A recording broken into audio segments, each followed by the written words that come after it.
Olá, bem-vindo ao programa Mais Saúde.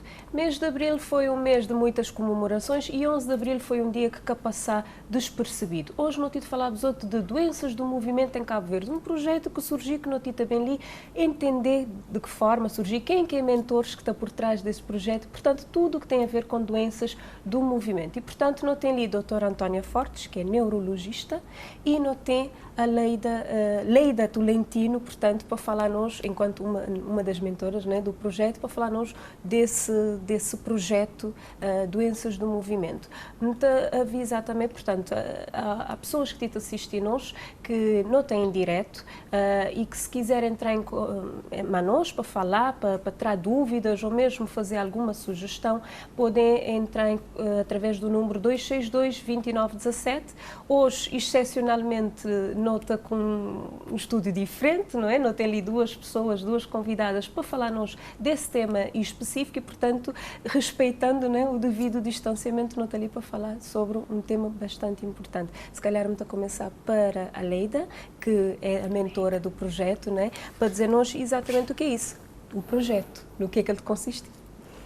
Sim, boa tarde a todos os ouvintes e também te agradecer o convite para estar nesse programa. O projeto Doenças do Movimento em Cabo Verde está a consistir de três vertentes, na verdade: pesquisa, literacia e advocacia. Foi no âmbito daquela vertente de literacia que nós realizamos aquela conferência que também coincidi com o Dia Mundial de Conscientização de Parkinson, conferência sobre o mesmo tema, doenças do movimento em Cabo Verde. Então, o projeto em si teve origem nos objetivos delineados para minha pai, André Cursinho Tolentino, enquanto paciente com o diagnóstico de paralisia supranuclear progressiva, ou PSP, que é um tipo raro de doença de movimento, considerado um parkinsonismo atípico. Após ser diagnóstico, em 2016, ele visa identificar e reunir o maior número de cabo-verdianos possível que está a sofrer desse tipo de doença do movimento de foro neurológico e neurodegenerativo, tipo doença de Parkinson, PSP, atrofia multissistema, etc. Assim como realizar projetos, estudos de pesquisa e também informar o público e combater o preconceito. Então foi nesse contexto que o projeto surgiu, que as três vertentes que não tem de literacia, advocacia e literacia, advocacia, desculpa, um tongozinha nervosa e pesquisa. Não, temos um problema. Mas você já tinha mencionado, portanto, acho que já não percebi que as três vertentes que eu queria trazer, né, mais importante com esse projeto. Né?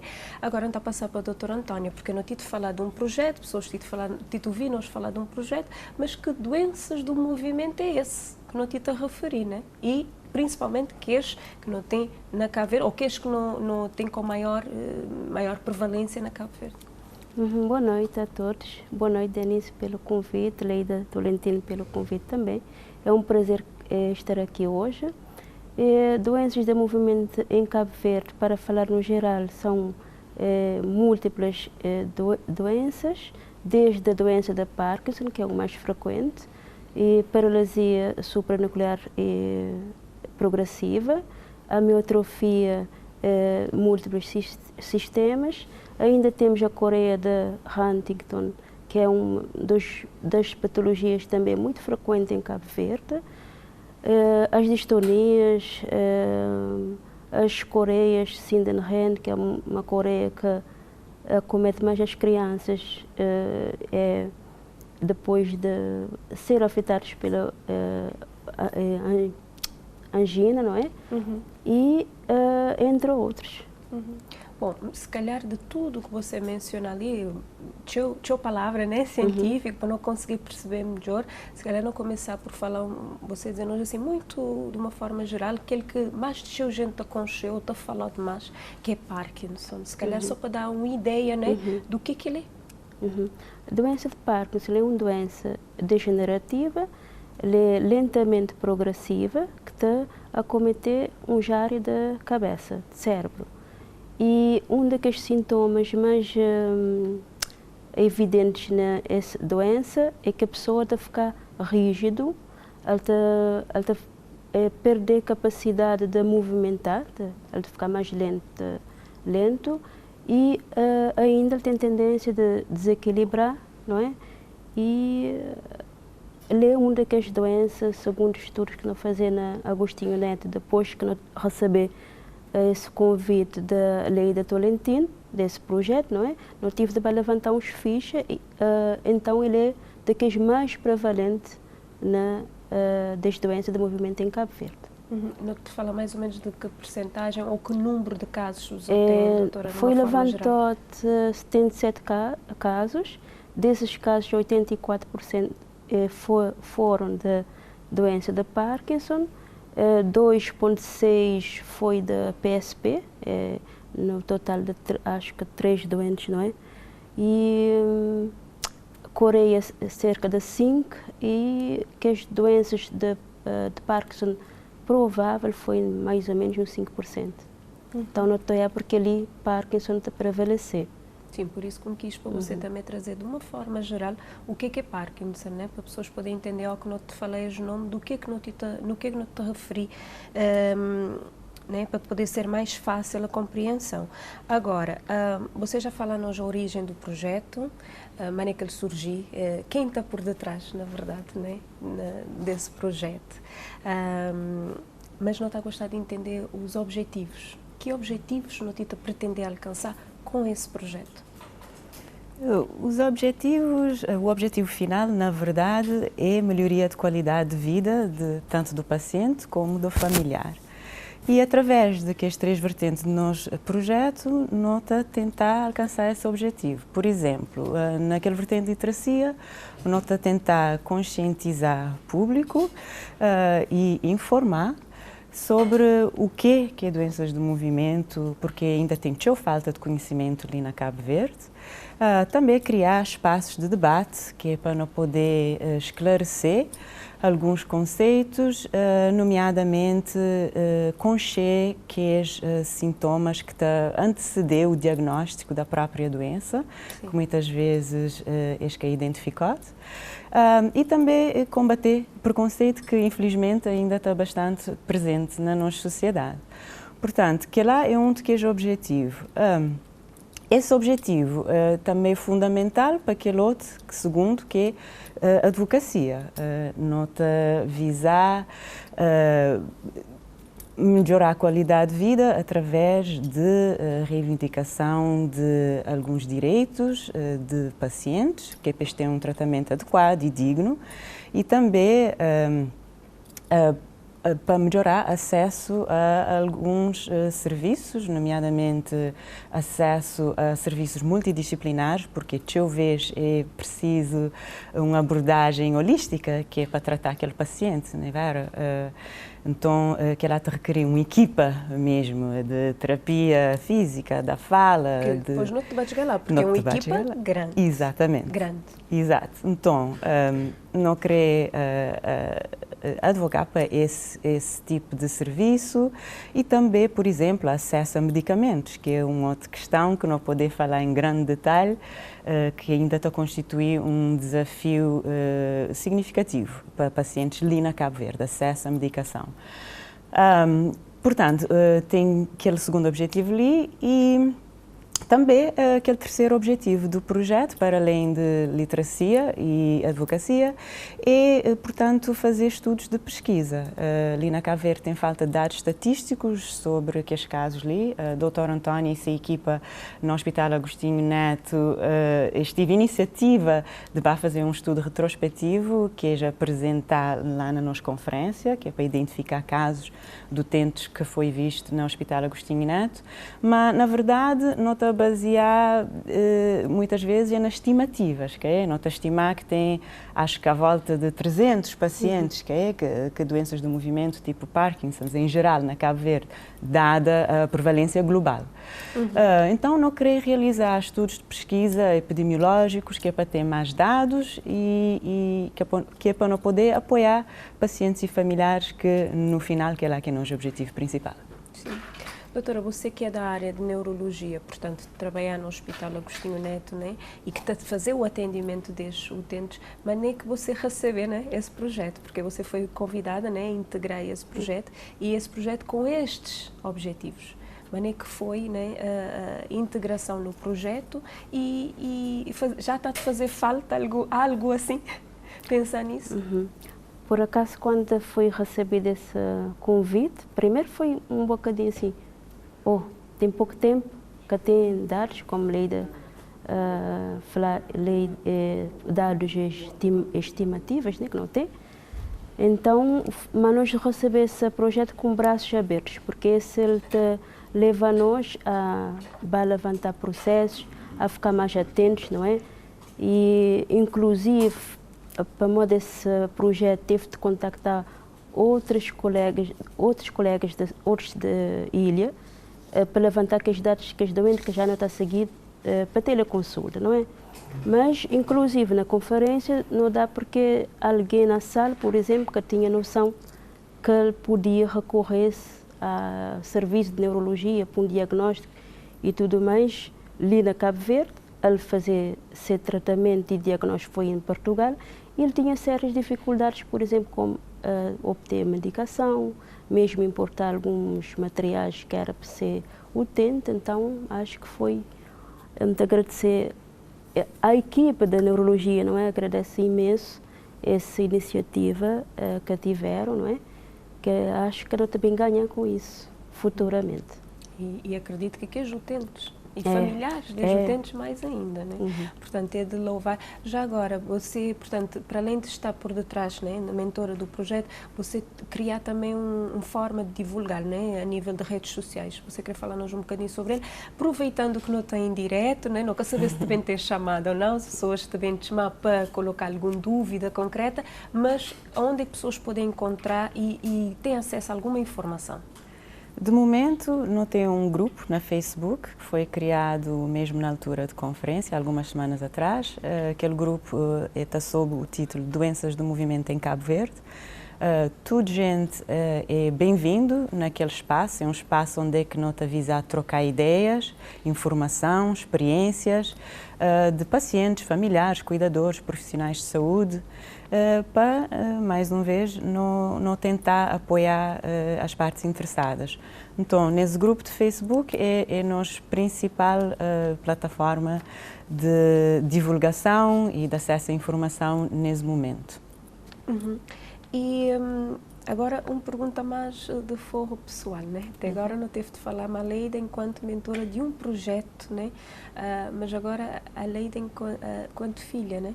Enquanto parente de um familiar que tem uma doença, dita doença do movimento, né? Como é que é receber um diagnóstico, não você, que não foi para você aquele diagnóstico, mas de uma forma indireta, né? Não está lá, né? Não está junto. Então, como é que é estar perante um diagnóstico desse, enquanto filha, e mesmo você poder contar-nos algo mais, se for possível, em termos de família, né?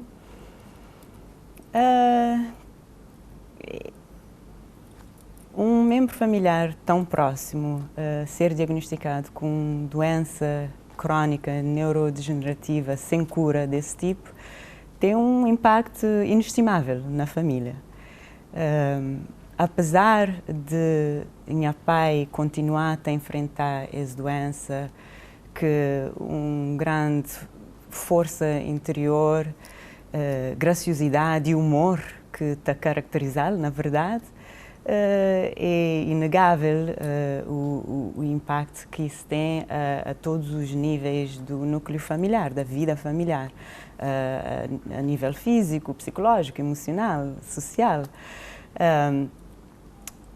Este tipo de doenças do movimento, talvez, tem várias comorbidades físicas, cognitivas e emocionais que está associada a este, o que te leva a, talvez, a alterações profundas, não só na vida interior do paciente, em aspectos mentais, por exemplo, dificuldades com o pensamento abstrato, a fluência verbal, ou até mesmo a demência, assim, a doutora Antônia poder falar mais.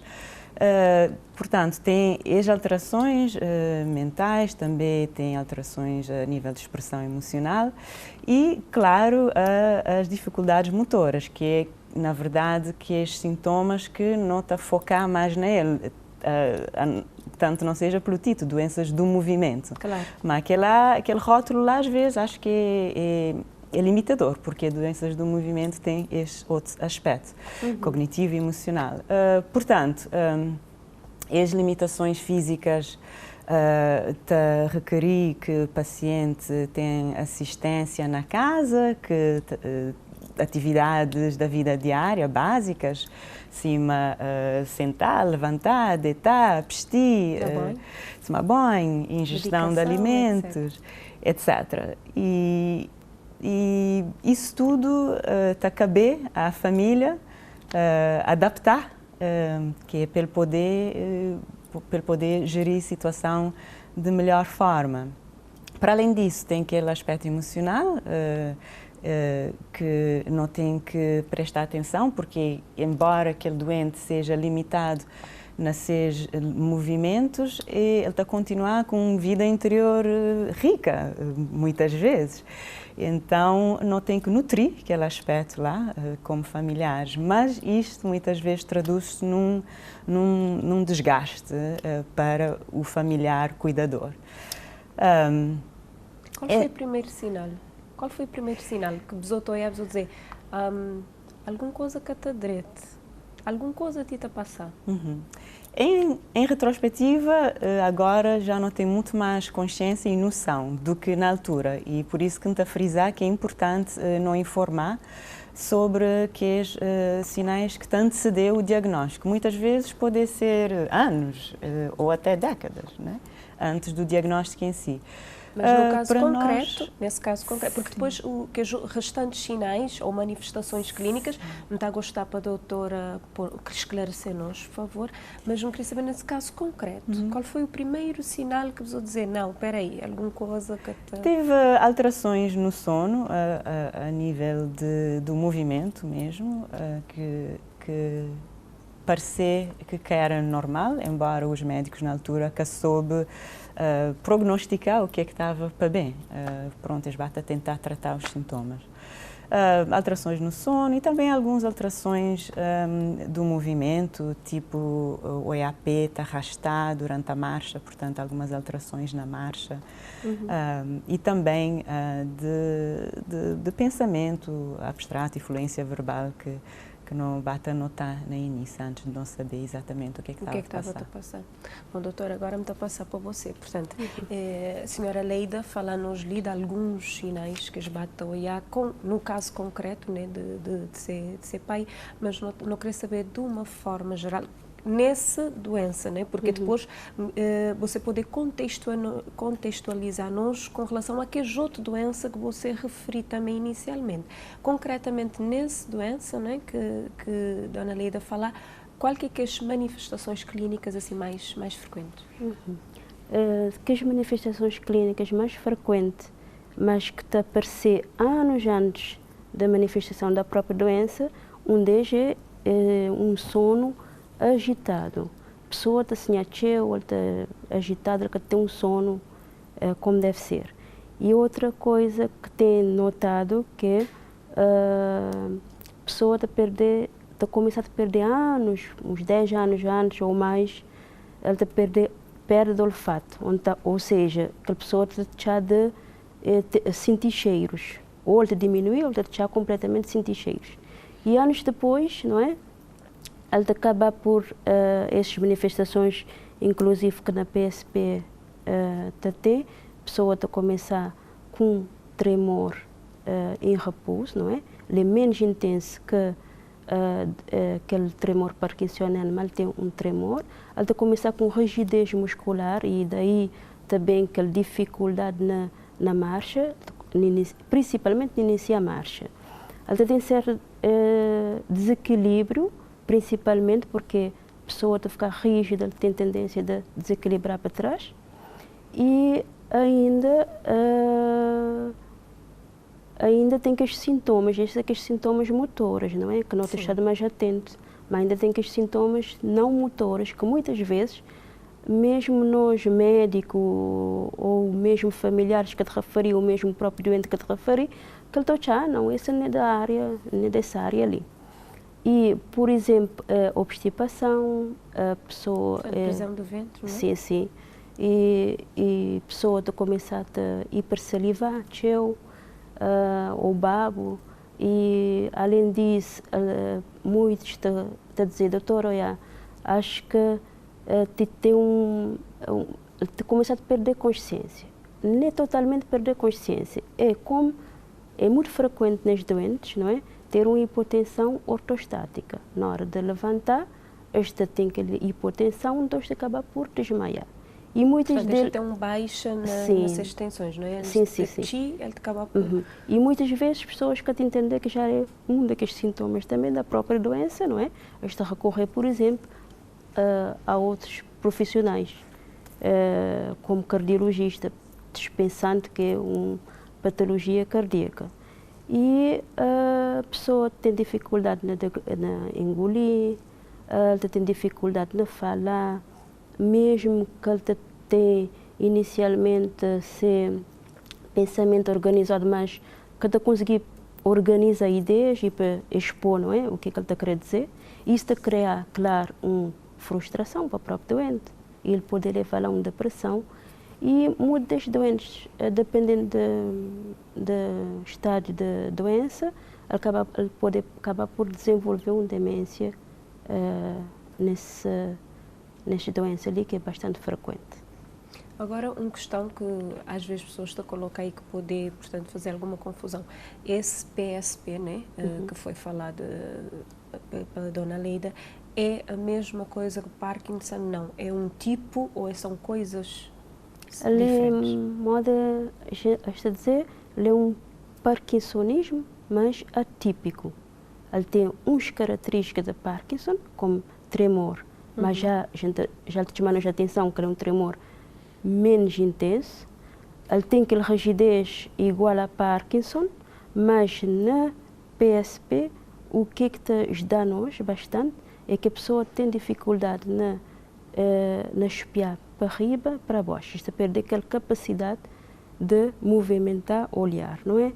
E perdendo essa capacidade, muitas vezes tem visão dupla, eles podem ter quedas.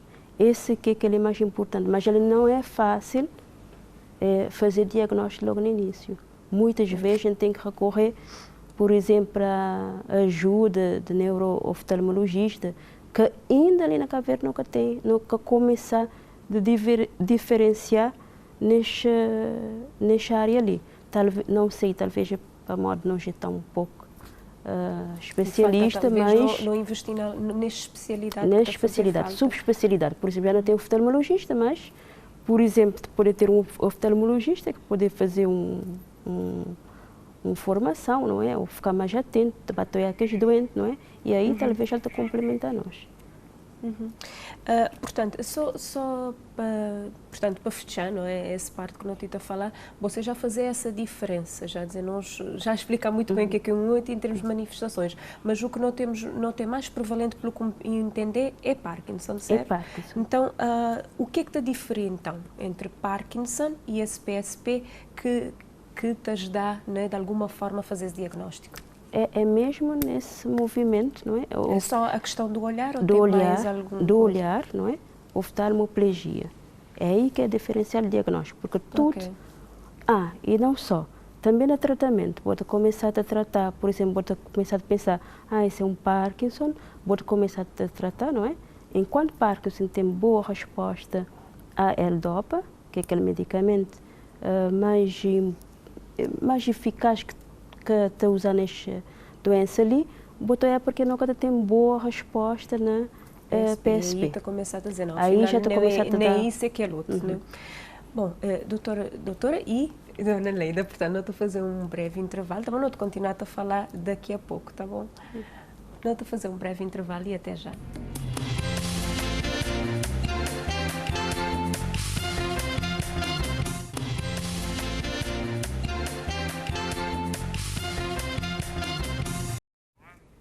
Olá, bem-vindo à segunda parte do programa Mais Saúde. Mês de abril nós estou a comemorar também o Dia Mundial de Parkinson e, portanto, nós trazemos outras doenças do movimento em Cabo Verde e para compreender o que é isso de doenças em movimento e que projeto é esse que foi criado, nós trazer a doutora Antónia Fortes, que é neurologista, e nós trazer Dona Leida, portanto, Tolentino, portanto, enquanto mentor e enquanto familiar também de alguém, né, que tem esse mesmo doença. Portanto, não estava a falar em questão de diagnóstico, eu não percebi que o diagnóstico é fácil, né? E por vezes o facto de terem sintomas ou manifestações clínicas semelhantes, né, te leva a gente a alguma confusão, né? Agora, em questão, lá está, uma das coisas que você pega é a questão do tratamento. Então, pelo que me percebeu, o tratamento é diferente. Se não está a falar de Parkinson ou se não está a falar da PSP, certo? Tratamento na Parkinson, por exemplo, na PSP também é utilizado medicamentos que é utilizado na Parkinson. Só que, enquanto Parkinson ele tem bom efeito, na PSP não. Ele te acaba por... E diferença porque, por exemplo, não vale a pena não tiver dita subdosagem de medicação na PSP, enquanto na Parkinson não pode fazer. Porque saber que aquele medicamento é mais para aliviar aquela rigidez, não é? Porque ele tem boa resposta, moda na Parkinson. Portanto, antes de passar para a Dona Leida, né, para falar-nos exatamente disso e dessa dificuldade que você está a começar a falar-nos no início do tratamento, né? Antes não passa lá, só para dizer quem que te assiste nós, portanto, não tem direto, nos número é 262-2917, quem quiser entrar, já se dúvida, se questão, sugestão, enfim, nota receptivo, Lina nos conversa de poder ajudar também, quem sabe, uma pessoa que tem um familiar ou está nessa condição também que precisar de mais informação, né? Portanto, passando então para a Leida, a questão do tratamento, você está a começar a dizer que Lina Cabo Verde, essa parte é um bocadinho mais complicada, né? Acessibilidade... Sim, o acesso à medicação Lina Cabo Verde é complicado, independentemente do nível socioeconómico do paciente e da família, que já por si pode ser um fator significativo, mas ali, para ter acesso a que é medicação que é fundamental, a que a doutora Antónia está a referir, que está a consistir principalmente de levodopa, mas ele também combinado com um outro ingrediente, que na verdade se nome é Sinemet, digamos. E para aceder, o paciente tem que ir para um processo bastante burocrático, moroso e inadequado, na verdade. Então você põe-nos a par, por favor. Não estou a gostar de perceber as coisas, pode ser que também de alguma forma poder levar a ter algum impacto, isso que a Notita fala hoje, não é? Que é lá que está a ser o objetivo, na verdade, que entidades responsáveis poder conscientizar e disponibilizar que é para facilitar esse acesso. Para aquele que não tem a entender, e na verdade é a minha mãe que normalmente está ocupada disso, porque muitas vezes o paciente em si não pode, né? Não. Para obter acesso a essa medicação, o primeiro passo é consultar com o neurologista, que está a fazer uma prescrição e está a dar uma declaração médica que, por sua vez, tem que ser entregue à ERIS, que é a Entidade Reguladora Independente de Saúde, juntamente com um formulário, um requerimento que a gente tem que baixar do website de ERIS ou pescar pessoalmente. Portanto, tem essa prescrição, essa declaração médica, esse requerimento que a gente tem que fazer. Depois a gente tem que entregar isso à Aeris, acho que pode ser via e-mail ou em pessoa, que então, por sua vez, dá autorização de importação desse medicamento. Tudo isso é porque esse medicamento que está constado na lista nacional de importação. Então, essa permissão, digamos, tem que ser requerido através deste processo. Então, a Aeris dá essa autorização de importação ou não, dependendo de se é decisão, e então, com essa autorização, que a gente então está para a farmácia, que é para bem finalmente obter esse medicamento. E acho que ainda tem outro passo lá, que a farmácia tem que pedir em Profac, e se estiver disponível esta data, se tiver, tem que bem importar. Importação em si, às vezes, pode levar até 3 meses.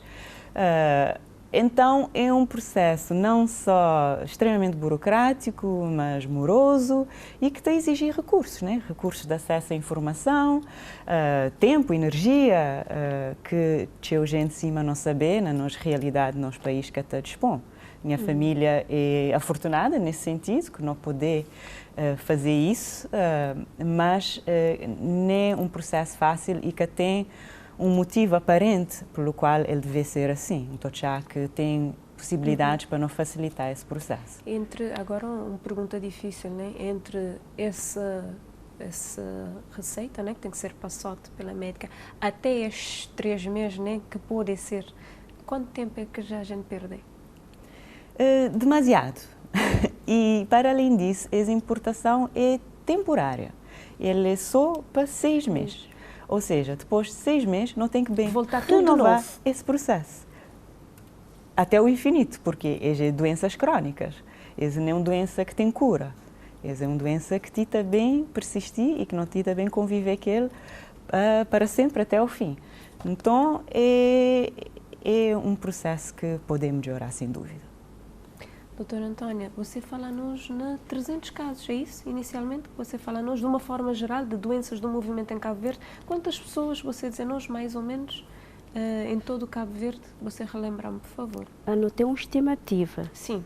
Tendo em conta que às vezes nunca tem aquele dado, sim, nem sim. que está permitido nos dizer exatamente um número, mas assim por alto você tinha dito mas um número. Um médio de 360 a 400.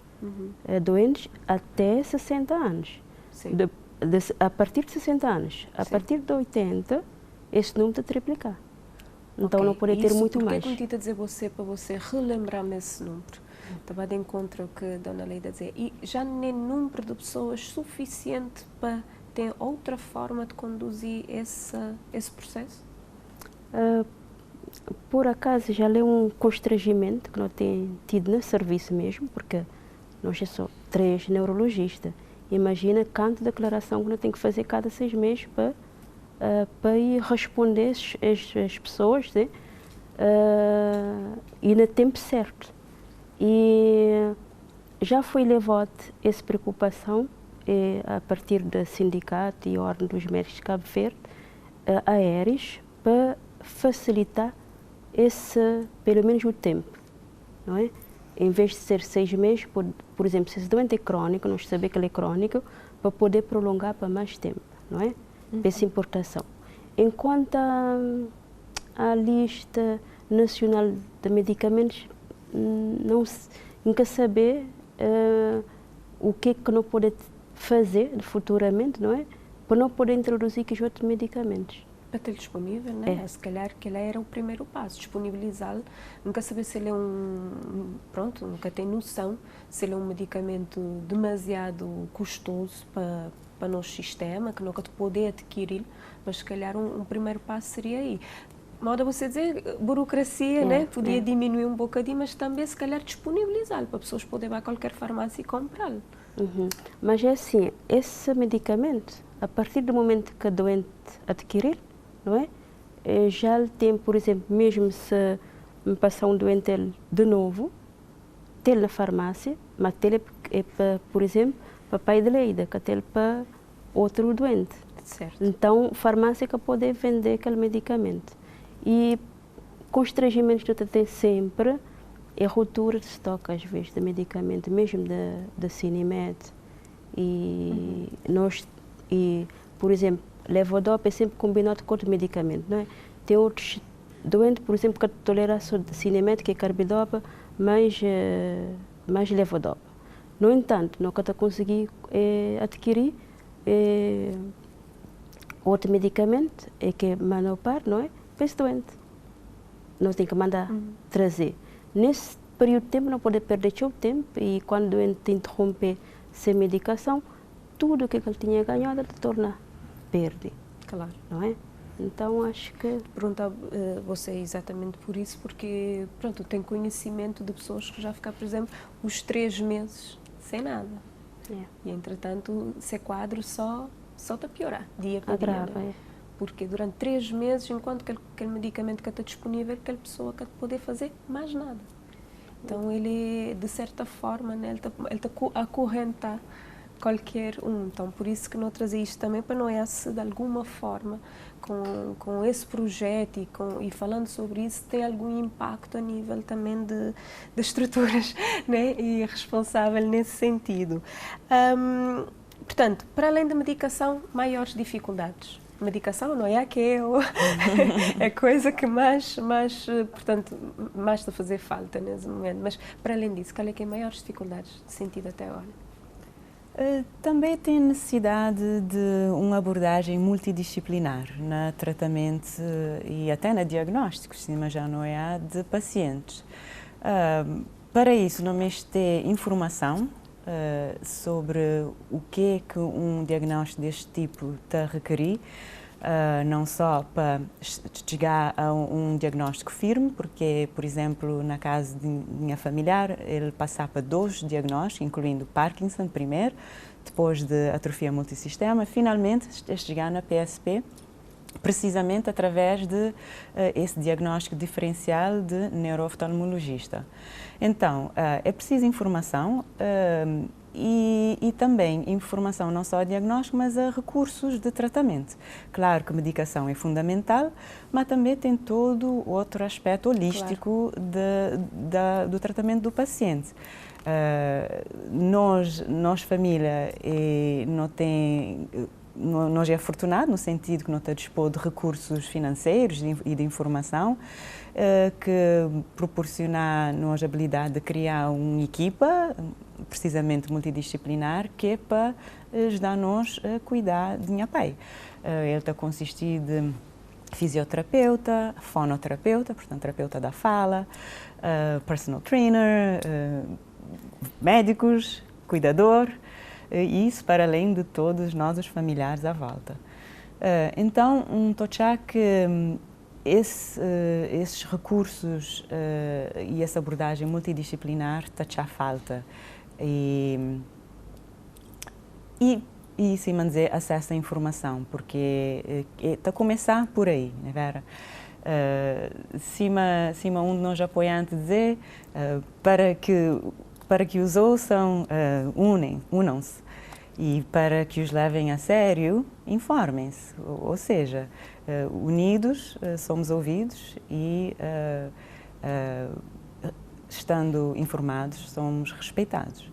E então é um daqueles desafios que estou a achar que é o prevalente ali na Cabo Verde. Doutora, mais um aspecto, né? Portanto, para além de tratamento, agora não te falar de uma equipa multidisciplinar que foi ali falado por Dona Leida. Ele fala a nós de alguns cuidadores, de alguns profissionais de saúde que estão portanto, que se pai concretamente, mas que profissionais podem estar envolvidos numa situação de uma doença de movimento e porquê? Qual é o papel de cada um, licenciado? Porque além da medicação farmacológica, não é? É extremamente importante a fisioterapia. Por exemplo, um doente com Parkinson nunca pode parar a fisioterapia, ou mesmo com doenças de movimento. Além da fisioterapia, a fisioterapia precisa muitas vezes também de desenvolver dificuldades na deglutição, aí não tem que recorrer à terapia e de dificuldades na fala, terapia de fala, não é? Fonoterapeuta. Além disso, não te precisa de cuidadores, não é? Porque cuidadores, sim, é família. Mas e de maneira que esta tem formação ou alguma ideia de maneira que esta tratar aquela pessoa, não é? Além de cuidadoras, tem que ter um médico da família, por exemplo, na Queijotilha, por exemplo, quando é neurologista, apesar de não dar cobertura para telemedicina, mas tem que ter médico de família, tem que ter parte de enfermagem, não é? Não só, por exemplo, que este doente ali sim, não é aconselhável, por exemplo, muitas vezes a gente tem que dar aquele suporte lá na casa, não é aconselhável levar, por exemplo, para a instituição só quando é necessário, não é? Porque ele vai para a instituição, aí de dias que ele está passando, pode sair mais com alguma infecção, não é? E este doente, o que seja maior dificuldade é depois que este tem infecção respiratória, aí que é a maior preocupação. Se calhar não está a falar de nutricionista? Sim, nutricionista é fundamental ali também, porque essas pessoas estão começando a perder massa muscular, não é? Se eles perder massa muscular, movimentar é mais dificuldade. E já para ter uma orientação de nutricionista desde o início, também é fundamental. E, portanto, apontar mais um elemento de equipa ali, sim, que é psicólogo. Não só para aquela pessoa em si, óbvio, né? Acho que isso está claro, mas e família? Porque muitas vezes não tens que ser de cuidadores. Não acaba por tratar doente, não é? E não tens que ser de cuidadores. E psicologia ali é importante para ouvir a pessoa, orientar não só o cuidador, como também o próprio doente, não é? E, por exemplo, para a pessoa perceber porque que a pessoa tem irritado, porque que ele tem aquela oscilação de humor. Então, aí a psicologia também é importante, por acaso não está a passar. Portanto, toda essa equipa que você diz ali, sim, psicologia e nutricionista também tem sido um apoio na outro caso? Ou ainda nunca chegar nessa parte? Acho que nós, que é psicólogos e nutricionistas de família, me é formada na área, tenho um doutoramento na psicologia e neurociência, que está ajudando porque tem aquela perspectiva técnica que conseguia permitir-me entender e abordar o paciente de uma outra forma. Na verdade, esses objetivos que minha pai traçar foi num texto que ele começou a elaborar segundo minha sugestão, depois dele ter sido diagnosticado. Que seria um processo benéfico no sentido dele começar a registrar sua relação com a doença ao longo de sua evolução. Então, propô-lo para ele começar a escrever isso, porque sempre ele foi um académico, uma mente brilhante, refletiva, então acho que tinha tudo a ver. E ele assumiu essa sugestão imediatamente e ele começou logo a fazer essa crônica, que aliás não tinha bem publicar brevemente. Então, que lá foi uma sugestão que talvez bem já de minha formação profissional, porque tem entender que é importante, ele tem uma saída para esse processo que ele tita vivenciar. Portanto, queria para dizer que nunca tem contratado um psicólogo ou um nutricionista, mas não está tentar informar de toda maneira possível. E também, claro, o paciente em si, minha pai, ele é uma pessoa extraordinária no sentido de que ele tá manter sua força, sua graciosidade, seu humor durante tudo isto. Portanto, que tem sido tão necessário se manter acreditar, mas pode ser no outro caso, que tem depressão, por exemplo.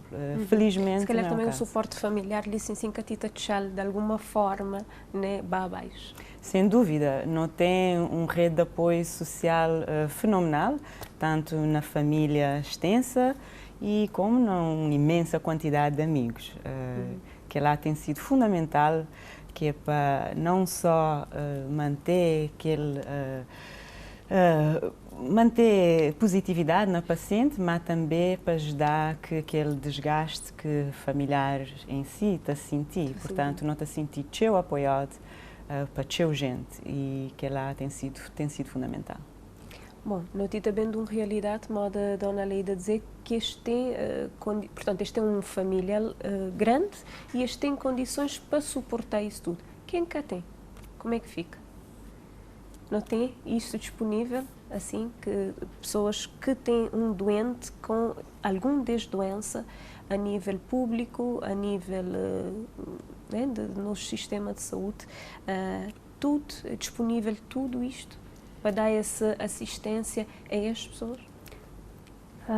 Ainda não está a dizer que não tem carência, não é? Desde, por exemplo, a aquisição de medicamento de uma pessoa que tem INPS, não é? É extremamente difícil, e esse medicamento não é encontrado na farmácia do Estado. E além disso, o que eles podem ter é fisioterapia, que tem no centro de saúde, mas acho que é um fisioterapeuta para cada centro de saúde. Por exemplo, um doente com Parkinson na Tarrafal, está a ficar automaticamente fora, porque só na Somada é que tem fisioterapia. Ou seja, um doente que precisar disto tem que deslocar. Tem que deslocar. Sim, você e deslocar é um custo, não é?